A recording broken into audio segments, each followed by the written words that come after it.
தமிழ் பேசும் அனைத்து நல்ல உள்ளங்களுக்கும் இனிய காலை வணக்கம். Hey, drop. இன்னைக்கு நம்ம இந்த வீடியோவில் பார்க்க போகிறது என்ன அப்படின்னா, ரோஹித் சர்மா, விராட் கோலி ஆஸ்திரேலியா டூர் கடைசி டூராக இருக்குமா அப்படிங்கிறத பற்றியும், ரோஹித் சர்மா ஃபேன்ஸ் எல்லாருமே தெரியும், அவருடைய captaincy back to back ICC title அடித்த அப்புறமே அவருடைய கேப்டன்சி தூக்கிட்டு கில்லு கொடுத்தாங்க. இதன் மூலயமா கில்லுக்கு 3 ஃபார்மெட்டுக்கும் கேப்டன்சி வரும். ஏன்னா T20 ஃபார்மெட்டில் 1 இயராக ஆடாத சுப்மன் கில் வைஸ் கேப்டனாக அறிவித்து ஏசியா கப் அடிச்சிட்டாரு. அதனால் 3 ஃபார்மெட்டுக்கும் வந்து சுப்மன் கில் கேப்டனாக போகிறாரு. மேபி 2027 வேர்ல்டு கப் வந்து ரோஹித் அண்டு விராட் கோலி ஆடுவாங்களா அப்படிங்கிறது, எப்படிப்பட்ட வழிமுறைகள் இருக்கும், என்னென்ன சான்சஸ் இருக்குது அப்படிங்கிறத நம்ம ப்ரீஃபாக வீடியோவில் பார்க்க போகிறோம். பிசிசி என்ன கட்டுப்பாடுகள் விதிச்சிருக்காங்க அப்படிங்கிறத நம்ம தெளிவாக வந்து பார்க்க போகிறோம். வீடியோவை ஸ்கிப் பண்ணாமல் பாருங்கள். வீடியோவுக்கு லைக் பண்ணி ஷேர் பண்ணி சப்போர்ட் பண்ணுங்கள். ஓகேவா? சரி, வாங்க வீடியோக்குள்ளே போகலாம். ஃபர்ஸ்ட் ஆஃப் ஆல் வந்து முன்னாடி கங்குலி இருந்தபோது விராட் கோலி 3 ஃபார்மேட் கேப்டனாக இருந்தார். ஐசிசி டைட்டில் அடிக்கலை அப்படிங்கிறதுனால 2021 T20 வேர்ல்டு கப் அதோட குரூப் ஸ்டேஜில் வந்ததுனால கேப்டன்சி ஒன்றுன்னா மாற்றி அறிவித்தார். ரோஹித் சர்மாட்ட கொடுத்தாரு. ரோஹித் சர்மா 2022 ஓகேவா 2022 அந்த T20 வேர்ல்டு கப் செமிஃபைனலுக்கு அப்புறம் அவருடைய அந்த கிரிக்கெட்டிங் எத்திக்ஸை சேஞ்ச் பண்ணார். ரன் அடிக்கணும், மொமெண்டம் காட்டணும், இன்டென்ட் காட்டணும்னு சொல்லிட்டு 23 test championship final, 23 world cup final, 24 T20 world cup, 25 champions trophy, இந்த மாதிரி 4 அந்த டிஃப்ரெண்ட் டைப் ஆஃப் ஃபார்மேட்லேயும் அவர் வந்து பார்த்திங்க அப்படின்னா ஃபைனல் கொண்டு போன ஒரே கேப்டன் ரோஹித் சர்மா தான். அதில் 4 ஐசிசி ஃபைனல், 2 டைட்டில் வந்து அடிச்சிருக்காரு. அதில் ஒரு ஐசிசி டைட்டில் வந்து ஒரு மேன் ஆஃப் த மேட்ச் வந்து வாங்கியிருக்காரு. ஓகேவா? இது ஓகே. இவ்வளோ தெளிவாக ரோஹித் சர்மா, விராட் கோலி வந்து நல்ல பர்ஃபார்மன்ஸ் வந்து கொடுத்துருக்காங்க. ஆனால் வந்து ஆஸ்திரேலியா டூர் வந்து கடைசியாக இருக்கும் அப்படிங்கிறது ஏன் அப்படிங்கிறது நிறைய பேருக்கு ஒரு கொஷினாக இருக்கும்.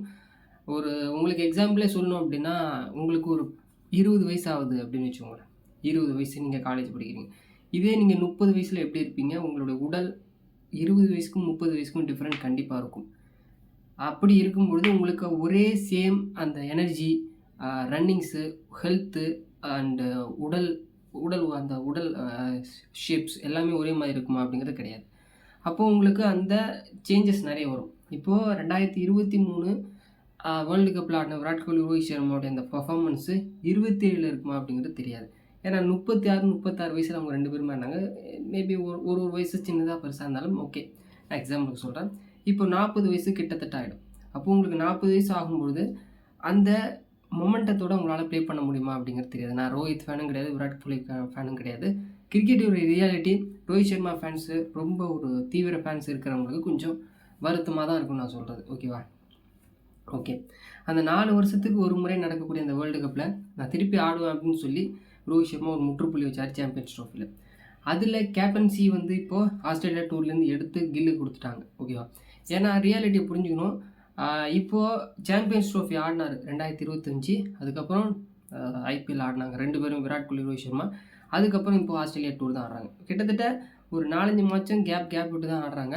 அப்போது உங்களுக்கு அந்த கிரிக்கெட்டோடைய அந்த எத்திக்ஸு, மொமெண்டம், கரெக்டாக பாலை கணிச்சு ஆடுறதுங்க ரொம்ப கஷ்டம். ஏன்னா நீங்கள் எவ்வளோ தான் ப்ராக்டிஸ் எடுத்தாலுமே ரியல் கிரிக்கெட்டில் டெஸ்ட் மேட்ச், ODI, T20 ஆடும்போது உங்களுக்கு அந்த மொமெண்டம் கண்டினியூவாக இருக்கும், அந்த ஃபார்மும் கண்டினியூவாக இருக்கும். ஆனால் இந்த மாதிரி நீங்கள் ஒரு 4-5 மாதத்துக்கு ஒரு வாட்டி ஒரு 3 ODI 2 ODI ஆடும்போது கண்டிப்பாக இருக்காது. கண்டிப்பாக அந்த ரிஸ்க் எடுக்க மாட்டாங்க. ஏன்னா 27 வேர்ல்டு கப் ஒரு 4 வருஷத்துக்கு ஒரு முறை மட்டுமே நடக்குது. ஒரு பெரிய வேர்ல்டு கப் அப்படிங்கிறதுனால ரிஸ்க் எடுக்க விரும்ப மாட்டாங்க. இப்போ கில்லிக்கே 38 வயசு 39 வயசு ஆயிடுச்சுன்னா அப்படின்னா ஃப்யூச்சரை பார்த்துட்டு ஃப்யூச்சரில் யார் இருக்கா அப்படிங்கிறதில் அவங்கள பேஸ் பண்ணி தான் கேப்டன்சி கொடுப்பாங்க. இவரை வந்து மேபி வந்து ரிட்டையர்மெண்ட் அனௌன்ஸ்மெண்ட் பண்ண வலியுறுத்துவாங்க. ஓகேவா? அவர் எவ்வளோ பெரிய கிரிக்கெட்டாக இருந்தாலும் சரி. இதுதான் ரியாலிட்டி.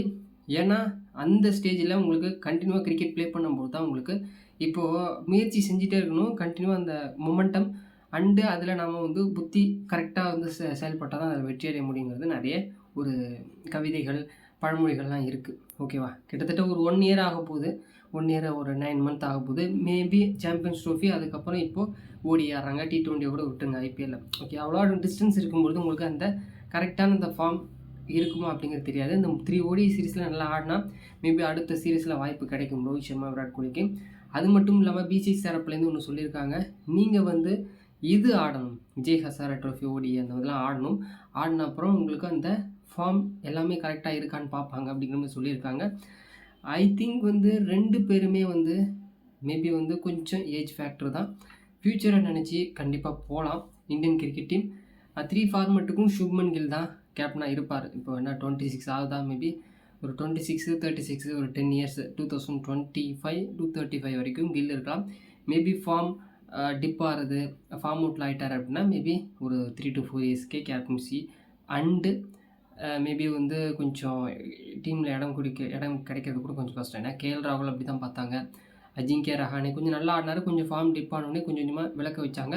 ஃப்யூச்சரில் யார் நல்லா ஆடுறாங்களோ அவங்கள பேஸ் பண்ணி தான் இந்தியன் கிரிக்கெட் டீம் போகும். ஏன்னா இப்போ இருக்கக்கூடிய கிரிக்கெட் டீமை நீங்கள் ஒரு டீமை ஏபிசிடி இந்த மாதிரி 4 டீம் வந்து அனுப்பலாம். அந்த அளவுக்கு இந்தியன் கிரிக்கெட் டீமில் நிறைய பேக்கப் ஆப்ஷன்ஸ், நல்ல ஃபார்மில் நல்ல டேலண்டடாக இருக்கக்கூடிய வீரர்கள் வந்து இருந்துகிட்டு இருக்காங்க. உங்களுடைய கருத்து என்ன? 2027 வேர்ல்டு கப் வரைக்கும் ரோஹித் சர்மா, விராட் கோலி ஆடுவாங்களா, ஆட மாட்டாங்களா அப்படிங்கிறத கருத்தை வந்து கீழே கமெண்ட் பண்ணுங்கள். நானும் தெரிஞ்சுக்கிறேன். வீடியோக்கு லைக் பண்ணி சப்போர்ட் பண்ணி மற்றவங்களுக்கு ஷேர் பண்ணுங்கள். தேங்க்ஸ் ஃபார் வாட்சிங். நெக்ஸ்ட் வீடியோவில் வந்து பார்க்கலாம். Any updates cricket plus politicals and எல்லாமே வந்து நம்ம வீடியோவில் போஸ்ட் பண்ணுறோம். முடிஞ்ச அளவுக்கு சப்போர்ட் பண்ணுங்கள். நெக்ஸ்ட் வீடியோவில் வந்து பார்க்கலாம்.